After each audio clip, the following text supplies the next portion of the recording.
Good morning students जहाँ तक आपने अल्फा स्कैटरिंग एक्सपेरिमेंट को देख लिया था, पढ़ लिया था, अब उससे आगे का सिलेबस शुरू करते हैं, उससे आगे शुरू करते हैं। और सबसे पहले हम स्टडी करेंगे setup of experiment.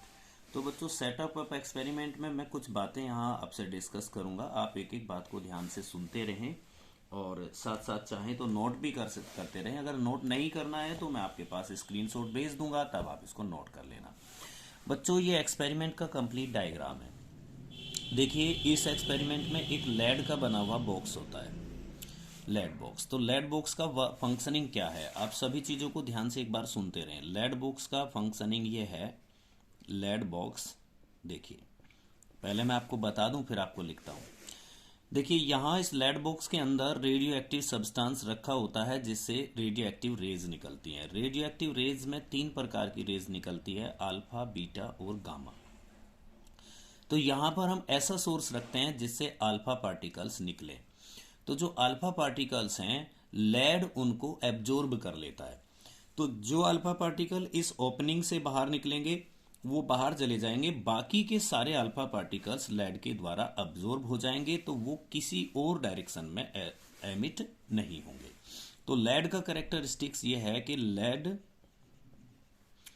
Absorbs the alpha particles. Thus the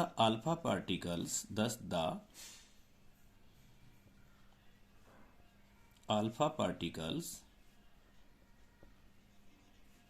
emits only from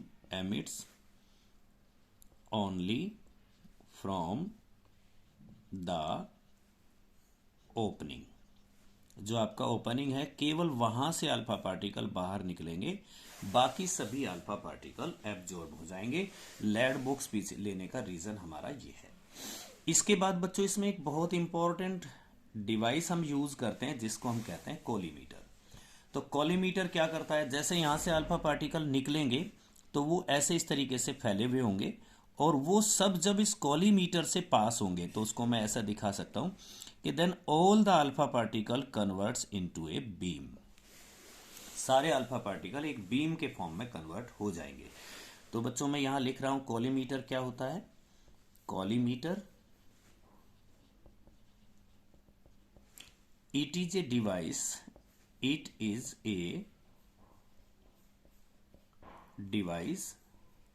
which converts alpha particles into a beam। ये एक बीम के फॉर्म में अल्फा पार्टिकल को कन्वर्ट कर देता है। ये काम आपका कोलीमीटर का होता है। कोलीमीटर पे यहाँ भी पॉजिटिव चार्ज लगाते हैं, यहाँ भी पॉजिटिव चार्ज लगाते हैं, तो वो दोनों तरफ से अल्फा पार्टिकल को रिपेल करता है और रिपेल करके उनको एक फाइन बीम के फॉर्म में कन्वर्ट कर देता है। जब अल्फा पार्टिकल कोलीमीटर से आगे एक बीम के फॉर्म में आगे बढ़ते हैं तो वो यहाँ गोल्ड फॉयल से आके स्ट्राइक करते हैं। ये बच्चों गोल्ड फॉयल है। तो गोल्ड फॉयल क्या होता है, इसको आप एक बार ध्यान से समझें। गोल्ड फॉयल,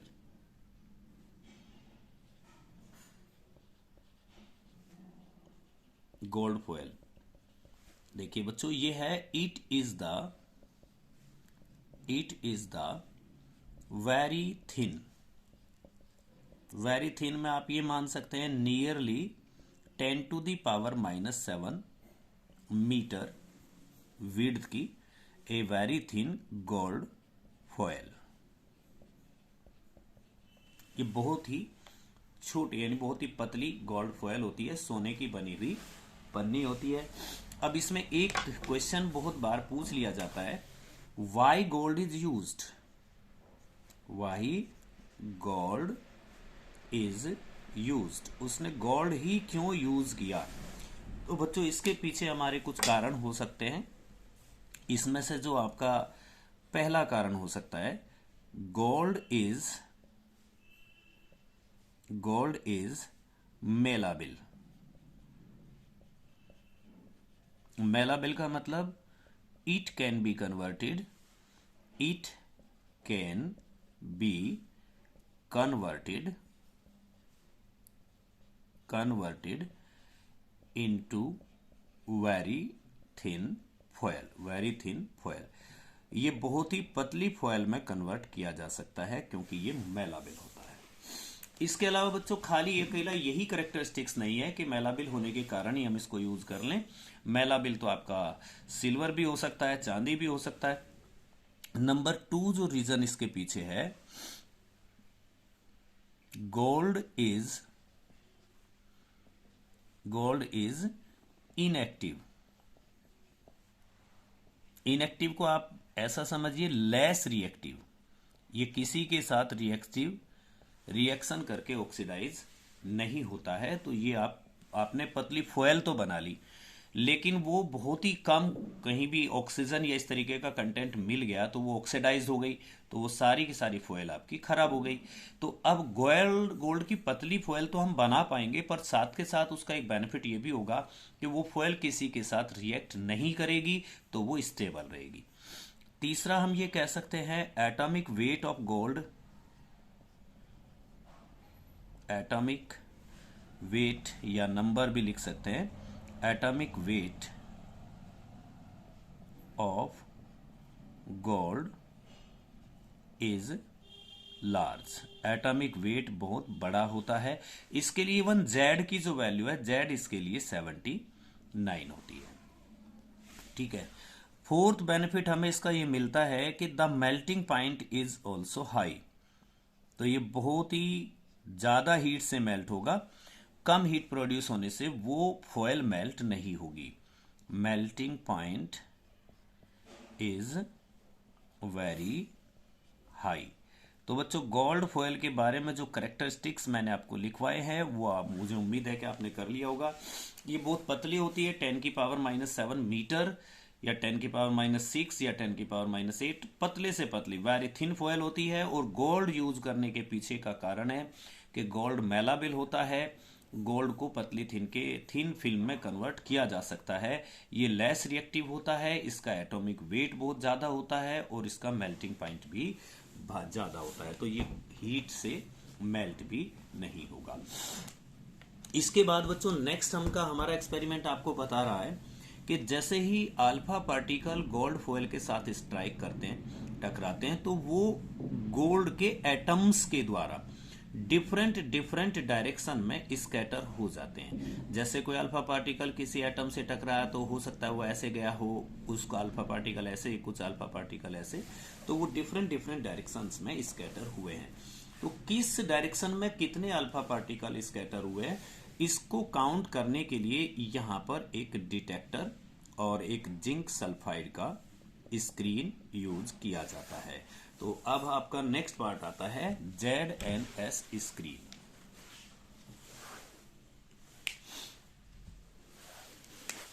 नेक्स्ट पार्ट आता है बच्चों ZNS स्क्रीन। ZNS स्क्रीन देखो, it is a spherical ZNS zinc sulfide screen. When alpha particles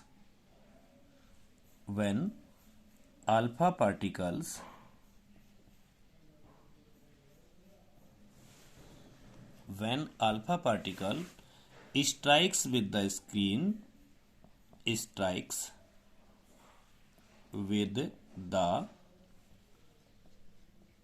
ZNS screen, they produce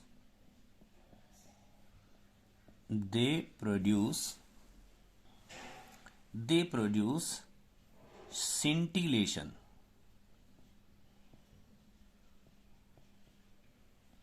scintillation का मतलब ये होता है,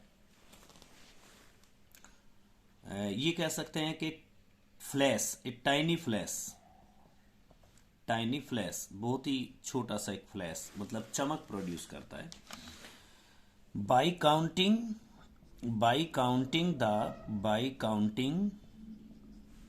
द फ्लैश और scintillation, we can count we can count the alpha particles. We can count the alpha particles. In tiny slash या flash या scintillation को count करके हम अल्फा पार्टिकल का नंबर काउंट कर सकते हैं। और लास्ट पार्ट जो होता है बच्चों, वो होता है इसका detector. Detector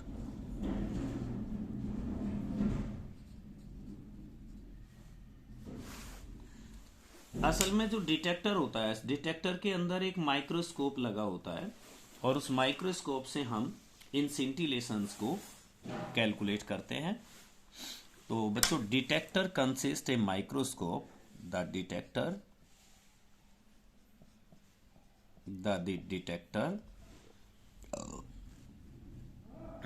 consists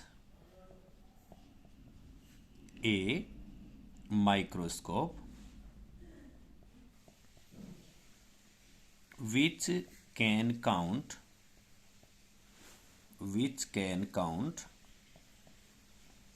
the number of alpha particles। वो अल्फा पार्टिकल्स के नंबर को काउंट कर सकता है। और बच्चों पूरा का पूरा जो एक्सपेरिमेंट है, द होल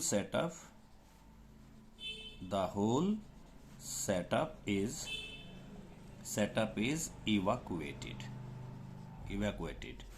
पूरा का पूरा जो सेटअप होता है वो वैक्यूम के अंदर होता है, वैक्यूम चैम्बर के अंदर होता है। ये था इसका डिस्क्रिप्शन और मुझे उम्मीद है कि ये डिस्क्रिप्शन आपको समझ आ गया होगा। अब बच्चों इस एक्सपेरिमेंट के द्वारा जब उसने कुछ चीज़ों को ऑब्जर्व किया तो उसने क्या किया, देखिए ऑब्जर्वेशन में क्या पढ़ेंगे हम।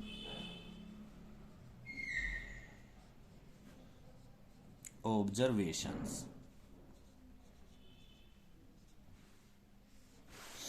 इसका ऑब्जर्वेशन है बच्चों, Rutherford draws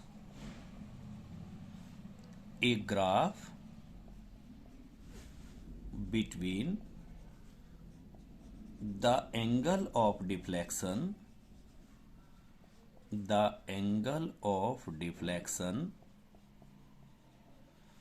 and the number of particles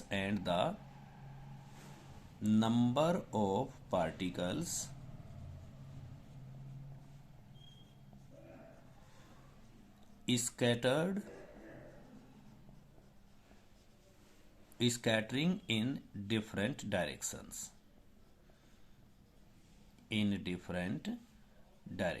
तो उसको जो ग्राफ मिला, उसने ग्राफ ड्रॉ किया कि किस डायरेक्शन में कितने अल्फा पार्टिकल्स स्कैटर होते हैं और किस एंगल पर स्कैटर होते हैं।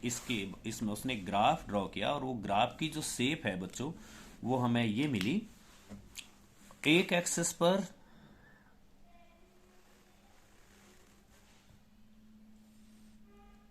N theta, number of scattered particle at angle theta, और दूसरे एक्सिस पर स्कैटरिंग एंगल थीटा उसने लिया। और जब उसने ग्राफ देखा बेटा तो ग्राफ कुछ इस प्रकार का मिला। ग्राफ की shape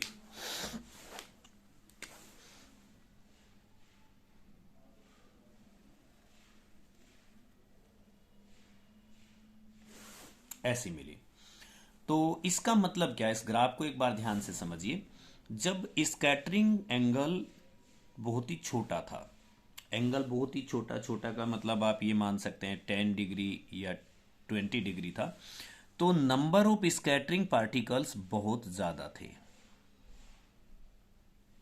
number of scattering particle बहुत ज्यादा थे। मान लीजिए यहाँ पर 10⁶ मान लीजिए, इतने नंबर ऑफ पार्टिकल्स थे। लेकिन जैसे जैसे एंगल बढ़ा, जैसे मान लीजिए हम कहते हैं कि एंगल बढ़ाते हैं यहाँ, तो स्कैटरिंग होने वाले अल्फा पार्टिकल्स का नंबर घटता चला गया। जब ये एंगल लगभग जाके यहाँ 170 या 180 के करीब हो जाता है, मान लीजिए यहाँ पर ये 120 है कि लगभग हो जाता है, तो number of scattering alpha particle बहुत ही कम हो गए। तो कहने का मतलब जैसे जैसे एंगल बढ़ता है तो number of scattering particle decrease होते हैं। इसका सिंपल सा मीनिंग यह है कि बड़े एंगल पर कम पार्टिकल स्कैटर होते हैं और छोटे एंगल पर ज्यादा पार्टिकल स्कैटर होते हैं। मतलब बहुत ही कम अल्फा पार्टिकल ऐसे हैं जो बिग एंगल पर स्कैटर होते हैं। तो बच्चों इससे उसने कुछ ऑब्जर्वेशंस लिए, कुछ कंक्लूजन्स लिए, और वो कंक्लूजन क्या है? नंबर 1, पहला जो उसका ऑब्जर्वेशन है, the most of the alpha particle, the most of the alpha particles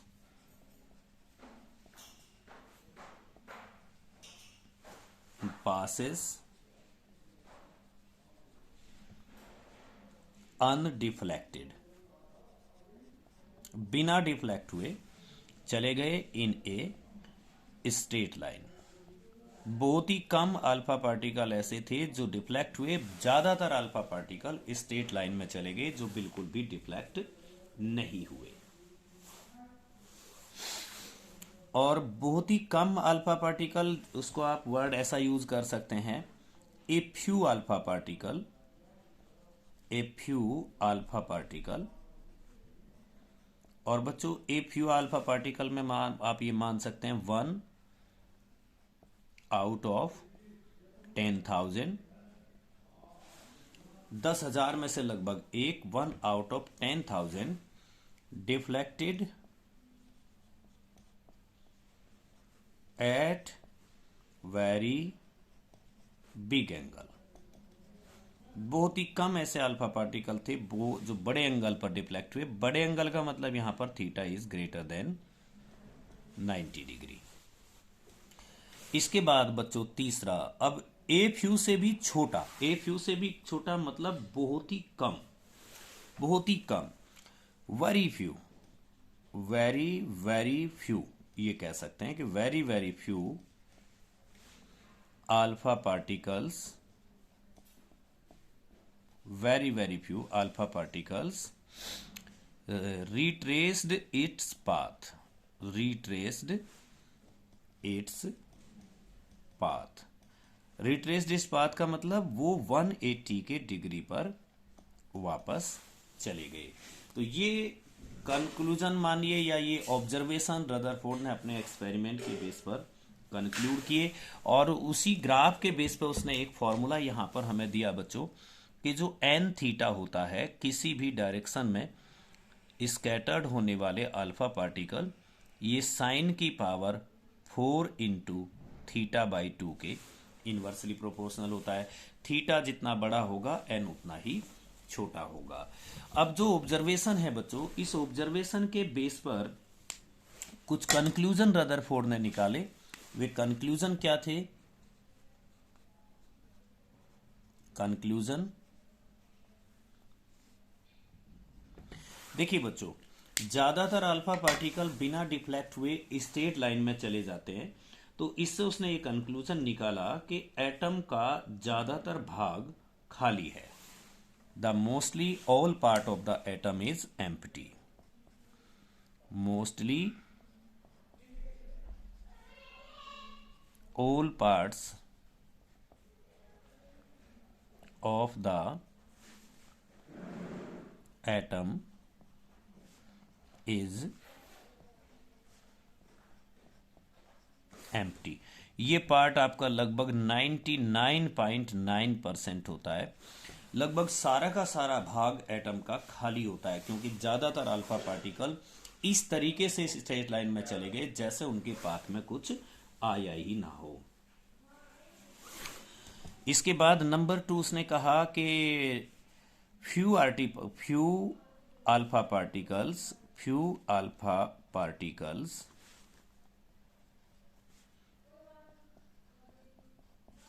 scattered at very big angle,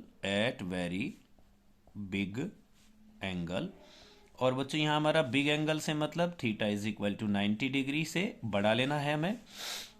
10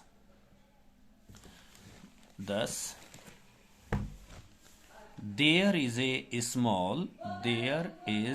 a positively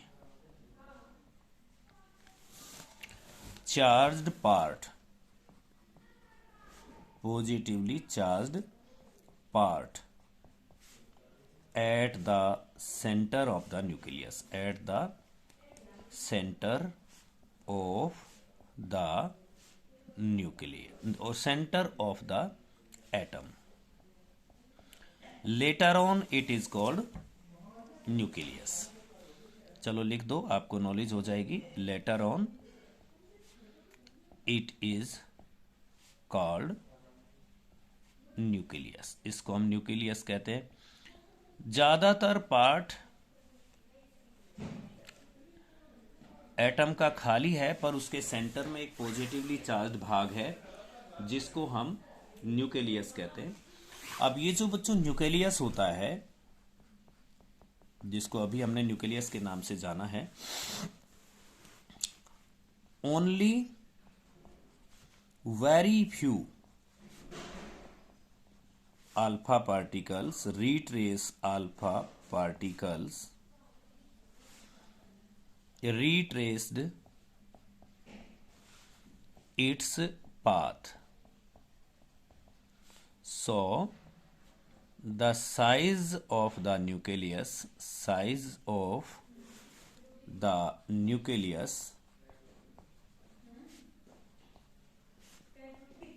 is very small. अब बच्चों ये जो कंक्लूजन रदरफोर्ड ने अपने एक्सपेरिमेंट से निकाले हैं, पहले कुछ ऑब्जर्वेशन देखें, फिर कुछ कंक्लूजन निकाले. इन कंक्लूजन के बेस पर रदरफोर्ड ने अपना एक मॉडल प्रोड्यूस किया, मॉडल प्रस्तुत किया. उसका नाम है रदरफोर्ड्स एटॉमिक मॉडल, जिसको हम नेक्स्ट क्लास में आपके साथ डिस्कस करेंगे.